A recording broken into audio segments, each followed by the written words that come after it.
tout trouvé. Carton rouge à tous ces régimes prédateurs des libertés qui sont venus avec de fausses promesses, qui visiblement n'ont aucun moyen pour régler les problèmes qu'eux-mêmes ont créés. Au contraire, ils s'embrouillent. Carton rouge au régime militaire de Niamey. J'exige la libération du président Bazoum et de sa famille.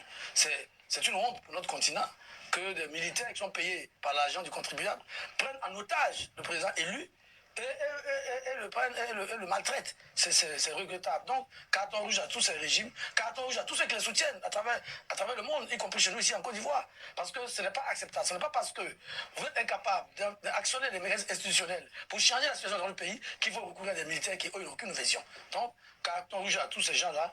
Et j'espère que les démocrates africains vont condamner, toujours continuer de travailler ensemble pour que la démocratie soit restaurée dans ces pays frères. Parce qu'on ne peut pas se dire panafricaniste et laisser nos frères burkinabés, maliens à leur triste sort. Parce que c'est ça qui est la vérité aujourd'hui. Aujourd'hui, il n'y a que les amis de ces pushistes qui ont droit à la parole, au Mali, au Burkina. Ce n'est pas normal.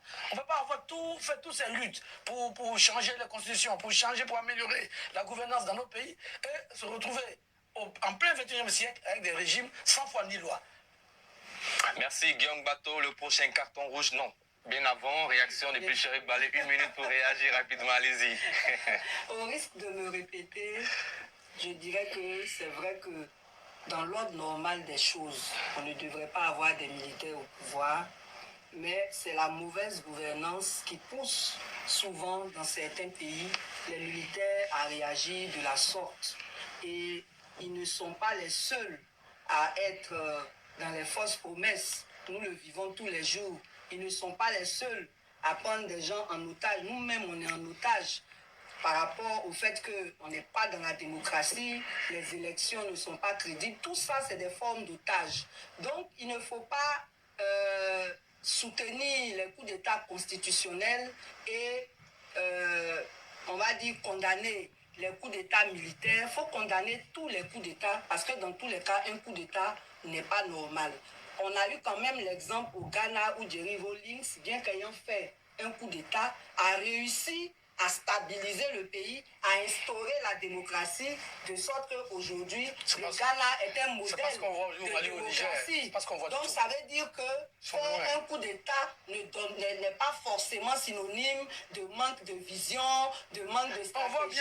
Il y a des exemples qui prouvent que c'est faisable. Et Jerry Rawlings ne l'a pas fait dans un contexte où il luttait contre la... Le temps qui nous est arrivé, le temps qui nous est imparti est arrivé à son terme. Voilà. En tout cas, nous n'encourageons pas les coups d'État dans les États, en tout cas africains. Nous encourageons les peuples à choisir leur président de manière démocratique dans les urnes en faisant le bon choix. Puis Chérif Balé, à vous maintenant de faire votre carton rouge.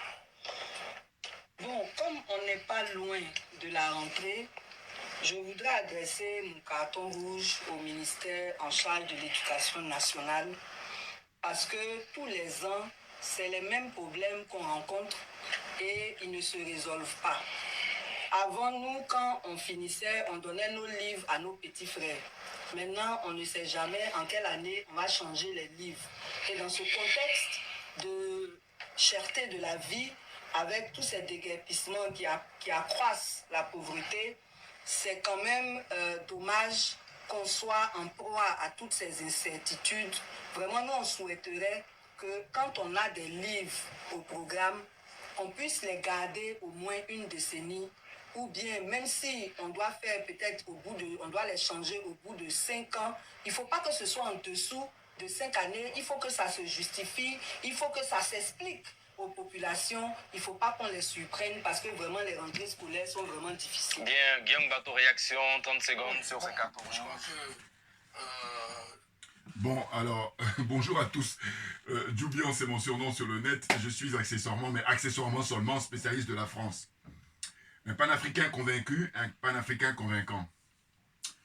Écoutez, là, je vais revenir rapidement sur l'actualité ivoirienne. Bon, alors, ce qui se passe, c'est quoi? C'est que là, sur le plateau, c'était une émission en Côte d'Ivoire, ou sur le net, en tout cas, ça concerne la Côte d'Ivoire. C'est, comment dire ça? D'un côté, la grande dame, comme je la considère, Poucheri Balé, représentante de la société civile, la militante des droits de l'homme, militante panafricaine. Et puis de l'autre côté, un journaliste qui doit être patron de presse, s'appelle Guillaume Bateau, qui est un partisan de Pascal Afin-Guessant. Hein, autre, comment dire ça, caricature de la vie politique ivoirienne. Africaine en général et ivoirienne en particulier. Pascal Affinguessan. Caricature de la vie politique. Écoutez bien. Vous savez, moi, il y a des gens que j'observe. Je peux me tromper, hein, mais toujours pareil dans les commentaires. En fait, Guillaume Bateau, là, quand je l'observe, je me dis, ce monsieur doit être un ivrogne. D'aucuns vont me dire, oui, mais il a le droit. Oui, bon, mais sauf que quand on est ivrogne, ça veut dire que deux fois, il suffit qu'il ait un coup dans le nez et puis il va dire n'importe quoi. Voilà. Tout comme je soupçonne le professeur Niamsi d'être un ivrogne aussi. Maintenant, évidemment, le professeur Niamsi, on est à un autre niveau, hein, au niveau intellectuel. Voilà, ça n'a rien à voir avec l'autre, comment dire ça, il est perdu, lui, Guillaume Bateau. Maintenant, si on ajoute de l'alcool, alors là, la coupe est pleine. Donc, discussion, c'est quoi?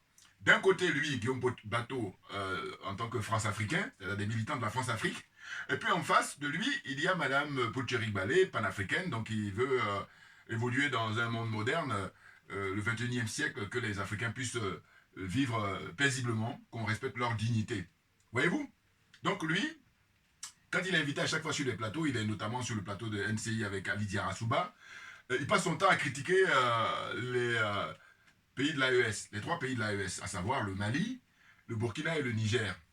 Alors que, aujourd'hui, au 21e siècle, heureusement qu'on a le colonel Assimi Goïta et ses camarades de lutte, heureusement qu'on a le capitaine Ibrahim Traoré et ses camarades de lutte, et heureusement qu'on a le général Tchiani au Niger avec ses camarades de lutte. Heureusement, parce que pour moi, selon moi, ce sont des hommes providentiels.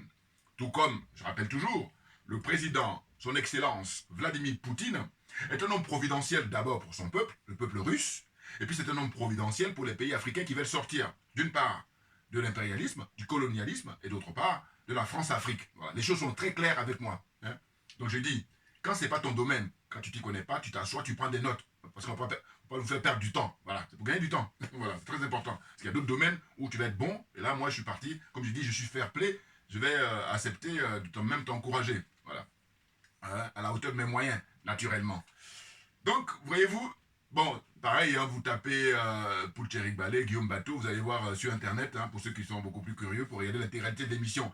Mais il a pour habitude, lui, Guillaume Bateau, là, eh ben, je vous dis, à chaque fois, invectiver les dirigeants de l'AES. Et on est en 2024, on est en août 2024, et lui, il dit qu'il exige la libération de, comment dire ça, Bazoum. Voilà. C'est vous dire le décalage. Le monsieur, il est complètement en décalage. Bazoum, là, ce dont il s'agit, il est question qu'il soit jugé devant la haute cour de justice là-bas, comment dire ça, au Niger, pour haute trahison. Voilà.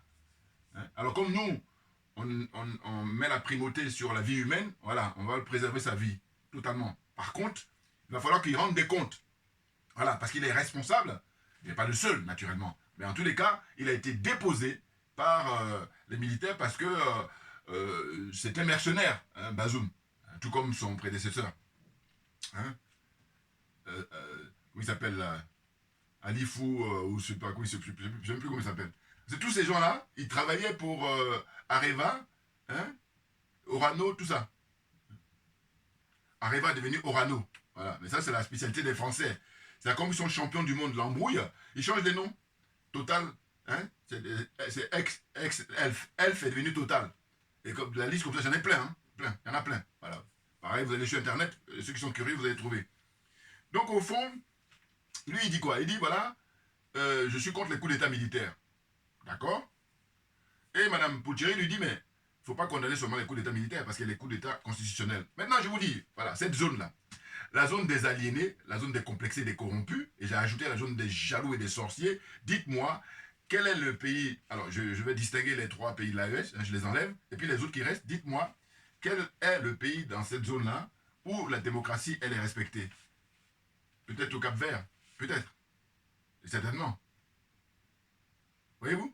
Encore que qu'est-ce que je raconte, le Cap-Vert n'est pas dans le CFA, excusez-moi, dans l'esprit c'est la CEDEAO, voilà, c'est pour ça, voilà, donc toutes mes excuses. Hein, donc voilà, on va rester donc dans cette zone-là, la zone des aliénés, des complexés, des corrompus, la zone franc CFA, et de dire, voilà, dites-moi, hormis les trois pays de l'AES, quel est le pays où il y a la démocratie, où on respecte les droits des uns et des autres? Donc j'ai dit, c'est simple, comme je me mets pragmatique, ce qu'il faudrait faire, c'est prendre chaque pays et aller vérifier dans les prisons le nombre de prisonniers politiques. Je vous dis toujours, c'est le problème de moyens. Hein. Alors qu'il y a des gens, on leur donne même des moyens publics, on leur donne de l'argent public, et puis ils branlent rien. Voilà, ils font rien. Donc gaspillage.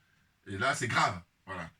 Parce que cet argent-là, on pourrait le donner à des gens pour à manger, se soigner et puis s'éduquer. Voilà. Alors que eux, on leur donne en leur faisant confiance, et puis finalement, on se rend compte que non, ce sont des escrocs, tout simplement. Donc j'ai dit, donnez les moyens, vous allez voir. Moi, je vais aller faire des investigations dans les différents pays. Chaque pays, on prend la Côte d'Ivoire, par exemple. On va regarder le nombre de prisonniers, 1, la capacité d'accueil, et puis 2, dans un deuxième temps, on va regarder les conditions dans lesquelles les gens sont détenus, et puis troisièmement, vérifier pour quelles raisons les gens sont en prison. Et même le pire, c'est qu'il y a des gens qui sont en détention provisoire pendant des années, et c'est... Madame Poutcheri, d'ailleurs, c'est ce que je lui reproche, d'une certaine façon, alors que je l'aime beaucoup. Hein. En fait, dans ce débat-là, je dis, bon, elle, comme tous les mardis, elle fait son émission, mais c'est simple, elle a juste à compiler ses émissions, voilà, ce qu'elle dit dans ses émissions-là le mardi, parce que dans le mardi, elle fait la description de tout ce qui ne va pas en Côte d'Ivoire. Hein? Bon, elle fait ce qu'elle peut, c'est vrai, mais je dis, là, quand tu as en face d'elle, Guillaume Bateau, là, qui lui est France-Africain, il faut juste compiler, et puis dire, voilà, là, on est en Côte d'Ivoire, vous croyez que nous sommes en démocratie, voilà ce qui ne va pas. Et si vous n'avez pas le temps de regarder mes vidéos le mardi, mais au moins, je vais vous le dire. Et donc, elle énumère quelques 5-10 lignes, là, puis c'est bon. Là, lui, qu'est-ce qu'il va ajouter? Oh là, bon, je dis que là, comme on est dans des discussions, il faut convaincre. Je trouvais que c'est dommage qu'elle n'ait pas procédé ainsi. Voilà. Mais oui, non, parce que franchement, il passe son temps à critiquer les pays de l'AES en disant oui, ils sont au pouvoir, on ne sait pas ce qu'ils font. Non, mais on est à l'heure d'Internet, donc circonstance aggravante pour Guillaume Bateau, comme c'est une ivrogne. Donc, je dis toujours, lui et puis Niamsi, là, je les soupçonne. Hein. Dans les commentaires, pareil, dites-moi. Parce que ça se trouve, je me trompe. Mais si je ne me trompe pas, là, bouillard, on est trop bon si je ne me trompe pas. Je dis par là que je les regarde, je les observe, et puis... Alors que vous voyez bien que je ne dis pas pour n'importe qui. Voilà. Pourquoi je dis ces deux-là? Hein? Je sais pas, ils m'inspirent. Je ne connais pas leurs mœurs, ou en tout cas... Mais j'ai comme l'impression que c'est des gens qui boivent beaucoup d'alcool. Voilà, c'est des ivrognes. Voilà, voilà. Donc je dis, voilà. Là, si ils sont vraiment des ivrognes, j'ai même envie de dire que c'est circonstance atténuante. Par rapport au sujet qu'on a à traiter. Mais si par contre, ils ne sont pas ivrognes, mais circonstances aggravantes, parce que nous sommes à l'heure d'Internet. Et comme nous sommes à l'heure des réseaux sociaux, beaucoup de gens sont informés aujourd'hui. Et on voit ce qui se passe au Burkina, on voit ce qui se passe au Mali, et on voit ce qui se passe au Niger. Et qu'est-ce qu'on constate? C'est qu'en peu de temps, mais ils réalisent des prouesses. Quand on sait que eux, ils sont confrontés à une guerre, comme disent les spécialistes, asymétrique. C'est-à-dire que voilà, l'Occident, durant des siècles, a décidé de piller l'Afrique à tous les niveaux, hein. Tous les niveaux. Tout, il n'y a pas un niveau. Et seulement, il y a une capacité de résilience des Africains qui fait qu'au XXIe siècle, on est encore debout et plus que jamais déterminé, très en forme. Bon. Eh bien, donc vous allez voir que dans ces 15 pays-là, hein, du franc CFA là, voilà, monnaie nazie, comme dirait le professeur Nicolas Bohou, voilà, monnaie de singe, comme je dirais moi, et comme d'autres personnes aussi. Hein, je dis, le CFA, c'est la continuité de l'esclavage. Rien d'autre. Donc, c'est de dire quoi? C'est de dire que on va vérifier, pays par pays, hein, comme je disais tout à l'heure, les prisonniers politiques dans chaque pays. Voilà.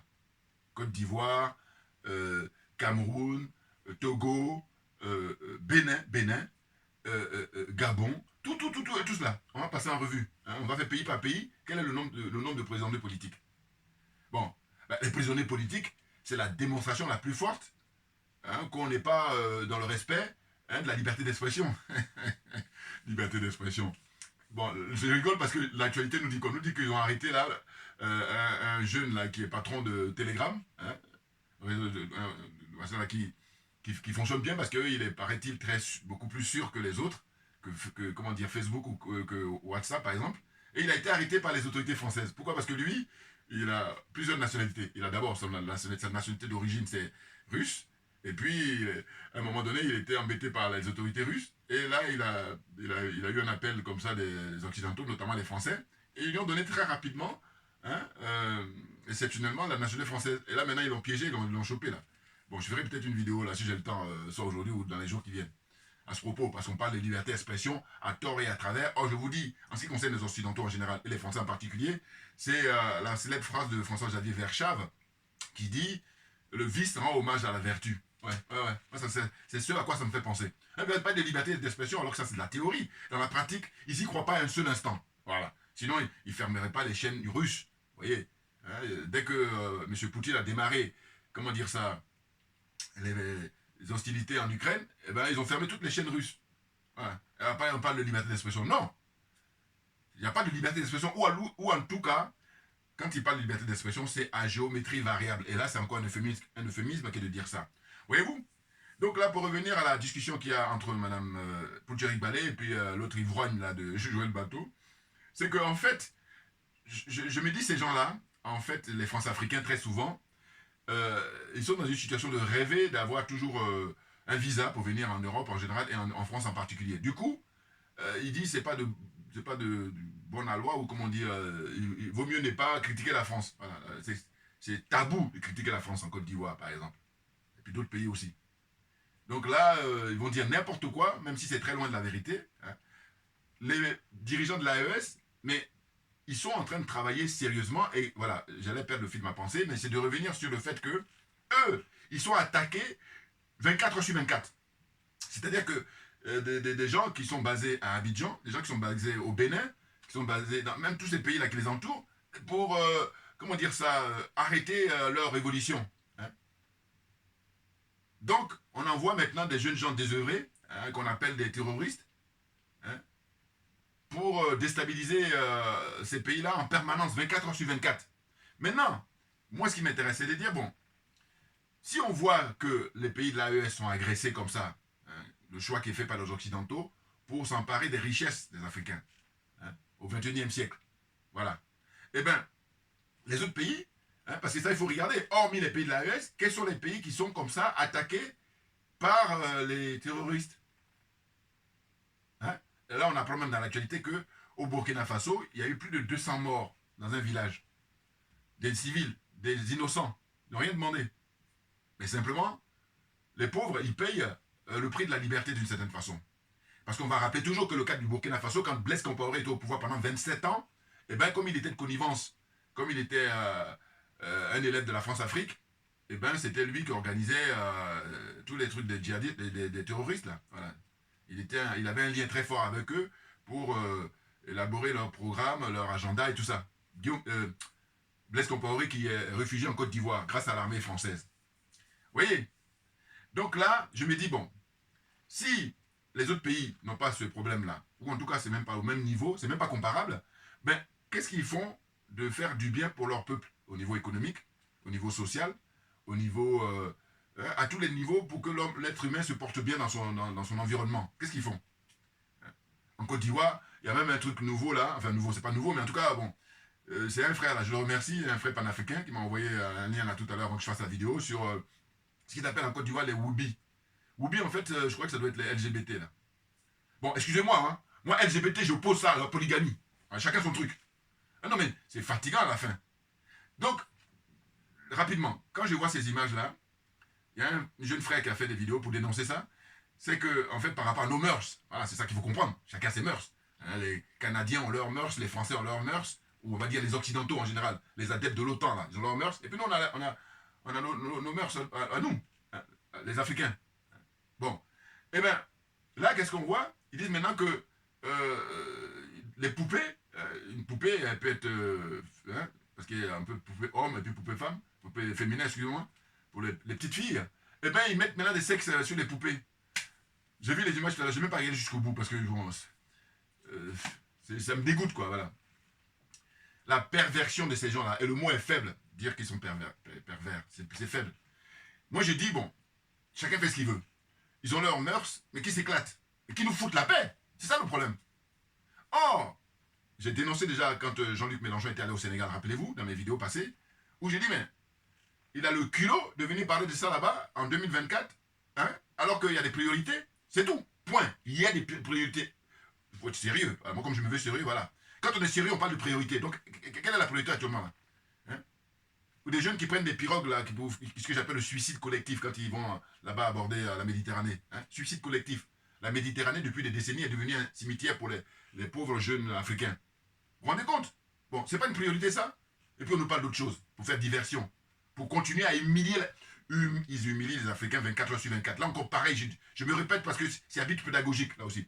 Donc tu la fermes, tu m'écoutes, tu prends des notes, c'est tout ce que tu as à faire. Voilà, dans le domaine dans lequel on est. Donc, en fait, voilà, pour bousiller...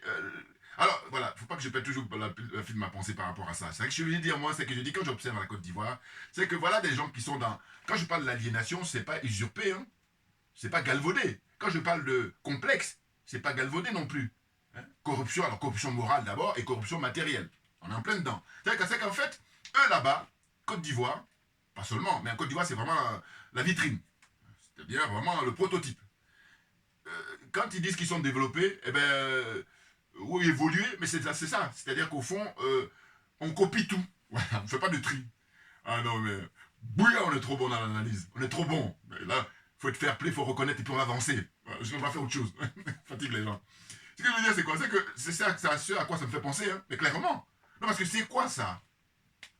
Polygamie. C'est la raison pour laquelle hein, le frère Bassirou et Sonko là, j'ai dit, mais tout le monde sait que vous êtes des polygames. Tout le monde sait, c'est de notoriété publique. Mais j'ai dit, mais pourquoi quand vous vous déplacez maintenant, maintenant que vous avez la charge des pays, du Sénégal en l'occurrence, pourquoi vous ne venez pas avec vos deux épouses? Mais oui. Or ça, en faisant ça, vous faites une démonstration de force. On ne peut plus forte pour rentrer dans l'histoire. Parce que je vous dis, il y a plusieurs manières de rentrer dans l'histoire. Or là, voilà des gens dont le costume de dirigeant, là, ça, ils flottent dedans. Hein, ils flottent, ça il faut bien le dire. Parce que autant quand ils étaient opposants, ils ont optimisé, encore que voilà, ils nous ont eu. Hein. Bouillard, ben, qu'est-ce que vous voulez? Seulement, c'est dangereux l'expérience de Sonko et puis Bassirou. C'est très dangereux. Je vais vous dire pourquoi. Parce que je me dis, mais si des gens comme ça, qui ont fait, notamment Sonko, et en particulier Sonko, qui a écrit des bouquins, il a écrit des livres, pour nous convaincre, pour convaincre tout le monde, bon, d'adhérer hein, à son projet de société. Donc, des interviews, et des conférences, tout. Donc là, on se dit, bon, quand il va arriver, effectivement, il va faire l'affaire. Et qu'est-ce qu'on constate? Il nous l'a fait à l'envers.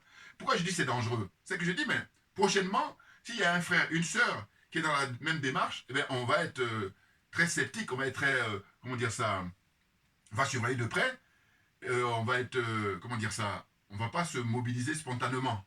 C'est là où c'est grave, mais oui. Parce que ça se trouve, la personne serait de bonne foi, en tout cas plus que Sonko. Et là, voilà, c'est ça le risque. Et donc je dis, j'en appelle aux intellectuels, les prétendus, là, diplômés, là, voilà, réflexion, là-dessus. C'est gratuit, allez, prenez ça. Donc pour revenir, pour dire, mais c'est incomparable. On a d'un côté des pays qui sont agressés 24 heures sur 24, en l'occurrence les pays de l'AES, et puis de l'autre côté, on a les autres pays là, si les 15, vous enlevez 3, il reste 12. Les 12 là, de manière générale, les gens vaquent à leurs occupations, on ne parle pas de la délinquance classique. Bon, ça c'est, si on fait des statistiques, c'est 0,0. Voilà. Je parle là de l'agression qui est organisée par l'Occident. Hein? Bon. Donc à partir de là, il fait comme si Internet n'existe pas. Parce que quand il critique les dirigeants du Burkina Faso, les dirigeants actuels, hein, quand il critique le capitaine Ibrahim Traoré, quand il critique le général Tchiani, hein, ou quand il critique le colonel Assimi Goïta, j'ai dit, mais il y a Internet pourtant. Donc vous imaginez, ces gens-là, s'il n'y avait pas Internet, on fait comment? Comment fait-on? Parce que malgré qu'il y ait Internet, eh ben pour eux, ça n'existe pas.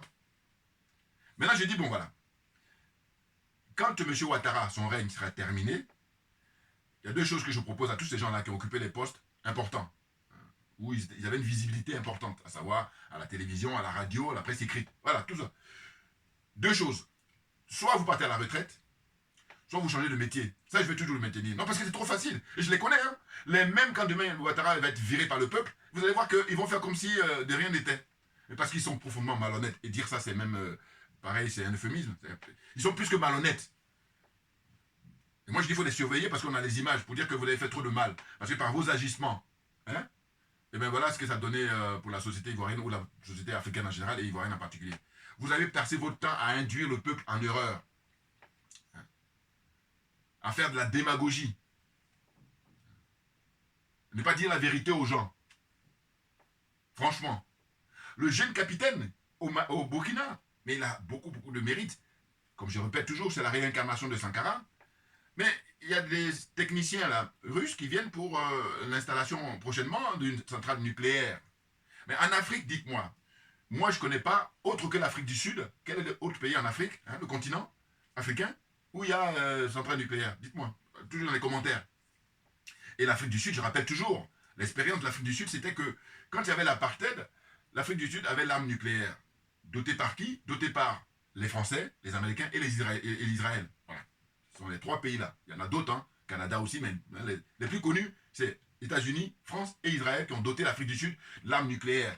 Maintenant, quand Nelson Mandela, Madiba, quand il arrive au pouvoir, qu'est-ce qu'ils font? Ils retirent le nucléaire et ils laissent que la partie civile. Voilà comment ça se passe. Ça veut dire qu'aujourd'hui, depuis quelques décennies, hein, depuis la fin de l'apartheid, voilà, pour être beaucoup plus précis, eh ben, comment dire ça, en Afrique du Sud, ils ont juste le nucléaire civil. Et c'est ce que demande pour l'instant, je dis bien pour l'instant, parce qu'il est très intelligent, hein, il a la tête sur les épaules, le capitaine Ibrahim Traoré. Donc là, ils ont commencé les travaux. Alors je me rappelle, j'ai lu une interview où on a demandé, mais quel est le délai pour réaliser ça? Donc les techniciens russes ont dit, bon, ça dépend. Là, ils sont en négociation pour savoir quelle est la taille. Parce que toujours, si c'est une taille moyenne, c'est pas la même durée. Si c'est une petite taille, pas... et puis si c'est une grande taille, encore plus. Donc, logique, c'est logique. Quoi. Donc voilà, ils sont dans les négociations. Mais ce qui est sûr, c'est que d'ici la fin de l'année 2024, ça va être bouclé. Voilà. Et puis ils vont commencer à construire une centrale nucléaire. Hein, pour pallier aux questions, dans un premier temps, de... vous savez, comment ils disent ça? Coupure de courant, là. Voilà. Délestage. Voilà. Déjà ça. Mais il n'y a pas que ça. Comprenne qui veut, comprenne qui peut. Ça vole très haut, là. Le niveau est très, très élevé. Alors, les Guillaume Bateau, là, ivrogne qu'il est, trop léger, puis dire que ce mec-là, il est à la tête de... Il a un journal à lui...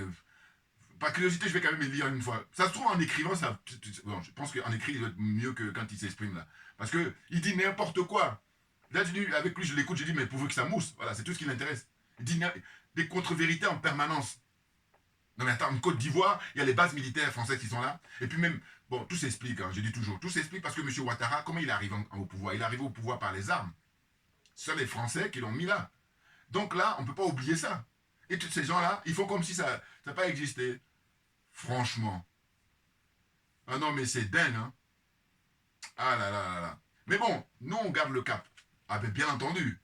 On garde le cap, ce qui fait que ce qui se passe aujourd'hui, je vous dis toujours qu'on a un tournant historique. Et comme on a l'air du Verseau, pour rendre hommage au frère Moutoundé, parti très tôt, que son âme repose en paix, eh bien, il est question de mettre les pendules à l'heure. Ah, très clairement. Ah bah oui. Donc là, tous les menteurs, là, tous les démagos, là, ils vont être balayés, naturellement. Ce serait l'ordre naturel des choses. Et que la vérité, comme elle est chez nous, c'est nous qui allons triompher. Il faut juste patienter, il faut juste résister, il faut juste y croire. Et on va y arriver, naturellement. Il n'y a aucun doute là-dessus. Parce que je vous dis toujours, regardez, à l'époque, quand il y avait le capitaine Thomas Sankara, il était tout seul. C'est la raison pour laquelle ils ont pu facilement le neutraliser. Alors que là, ils ont affaire à toute la jeunesse africaine, bien entendu. La jeunesse consciente, pas la jeunesse corrompue. Hein, comme les Guillaume Bateau, il est plus jeune que moi, hein, ce gars-là. C'est ça qui est désespérant. Enfin bon, bref, qu'est-ce que vous voulez? Bouillard, on est trop bon. Bon, donc je disais quoi? Je disais, la jeunesse consciente, hein, qui soutient, hein, le capitaine Ibrahim Traoré, le colonel Assimi Goïta et le général Tchani au Niger, très clairement. Eh oui. Non mais franchement, vous vous rendez compte? Ils critiquent pour critiquer, sans aucun sérieux. Voilà, c'est pas sérieux parce que là, comme on a l'heure d'Internet, tu vas sur la chaîne du Burkina, ou même, soit c'est télévision, ou soit c'est la presse écrite, et puis tu regardes un peu, ou même de manière générale, tu vas sur Google, tu tapes, bilan de tel, et puis tu fais le comparatif, parce qu'il faut toujours faire un comparatif. Moi, je dis toujours que, comme il n'y a aucune démocratie dans ces 12 pays-là, quand on enlève les pays de l'AES, eh ben, on ne peut pas la ramener, puisque la charité est bien ordonnée. Et puis aussi, pour pouvoir rigoler un peu, on apprend que la CEDEAO fait maintenant continue à faire des menaces sur les pays de l'AES en disant « ouais, vous devez revenir, vous devez revenir ». Donc c'est ça qui est louche. Oui, parce que c'est quoi cette histoire-là? Ils ont décidé, comme a pu le faire la Mauritanie il y a quelques années, hein, je crois que c'était il y a en 2000, si je ne me trompe pas, la Mauritanie a quitté, comment dire ça, la CEDEAO. Bon, est-ce qu'il y a eu le ciel qui est tombé? Non. Et on n'a pas embêté la Mauritanie. Mais pourquoi on veut embêter maintenant les 3 pays-là? Posez-vous la question, posez-vous les bonnes questions. La Mauritanie a déjà quitté la CEDEAO, hein, c'était nickel. Et on n'a rien fait. Même on a fait les choses comme il fallait, c'est-à-dire dans le sens où, voilà, vous êtes libre.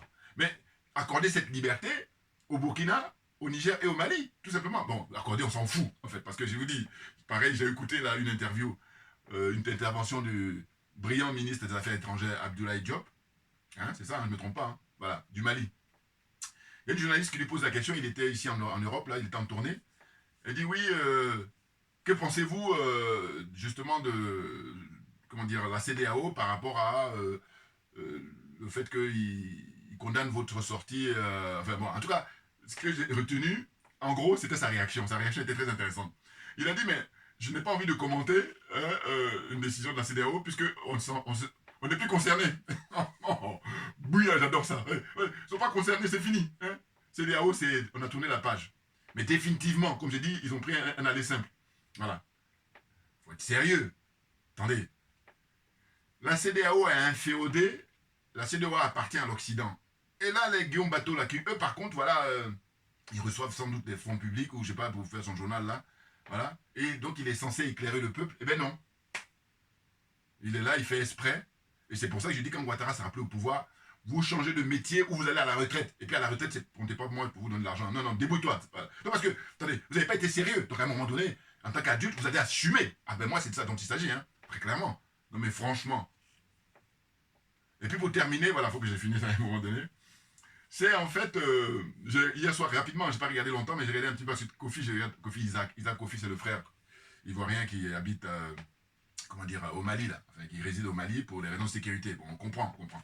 Sauf que je lui dis, lui, il est au fouettiste, et puis maintenant, son candidat, c'est Tidiane Thiam. Bon. Hier, quand j'ai regardé rapidement, hein, j'ai vu que il soutient maintenant, enfin, en tout cas, il est beaucoup moins véhément vis-à-vis de Charles Blé Goudé. J'ai rigolé parce que je me suis dit quoi, je me suis dit, voilà. Voyez-vous, quand je vous dis souvent, j'ai dit, bon, voilà. Vous allez observer que moi, quand j'ai soutenu un tel, en l'occurrence, Bassirou et puis, comment dire ça, Sonko, encore que quand je regarde sur Internet, il y a plein de frères et sœurs qui sont tombés dans le panneau comme moi. Voilà, donc je suis pas... Mais ce que je veux dire par là, c'est que je dis, c'est une question de constance. C'est-à-dire que Kofi, il a critiqué Blé Goudé, hein. Vous prenez les archives, c'est pour ça que je parle toujours d'archives. Eh oui, à moins de les effacer, mais si tu les effaces, on va te poser la question, pourquoi tu as effacé? Laisse-moi regarder, on va vérifier, voilà. Donc, je dis, vous allez voir que il fut un temps où il attaquait Charles Blé Goudé, mais j'ai même eu l'occasion d'en parler dans mes vidéos en disant, mais laissez Charles Blé Goudé, il est libre de faire ce qu'il a envie de faire.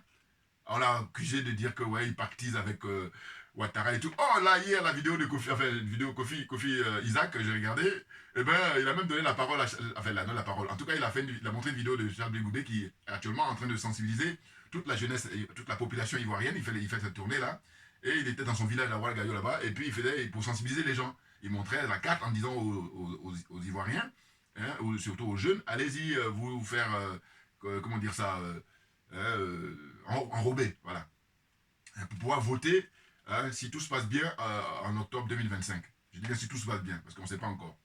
Puisque le jeu est faussé, M. Ouattara il ne respecte rien. Hein, donc voilà, en gros, cette parenthèse-là, c'est ça. C'est-à-dire, j'ai mis Kofi, mais maintenant, il faut que j'explique pour quelle raison Kofi en est rendu là. Il en est rendu là, c'est qu'en fait, il y a les partisans de Guillaume Soro qui, bon, eux, c'est pas nouveau, ils en veulent à Blé Goudé. Et puis, il y a aussi les partisans du président Laurent Gbagbo. Là aussi, pareil, c'est pas nouveau. Je vous dis toujours que Charles Blé Goudé, ceux qui veulent sa peau, mais s'ils avaient l'occasion de le mettre une chaise électrique, c'est les pro-Gbagbo et les pro-Soro. Voilà. Les autres partis encore, bon, c'est moyen. Mais vraiment les plus haineux, qui ont la haine vis-à-vis de Charles Blé Goudé, c'est pro-Gbagbo, pro-Soro. Les gars, là, puis les soroïstes, là.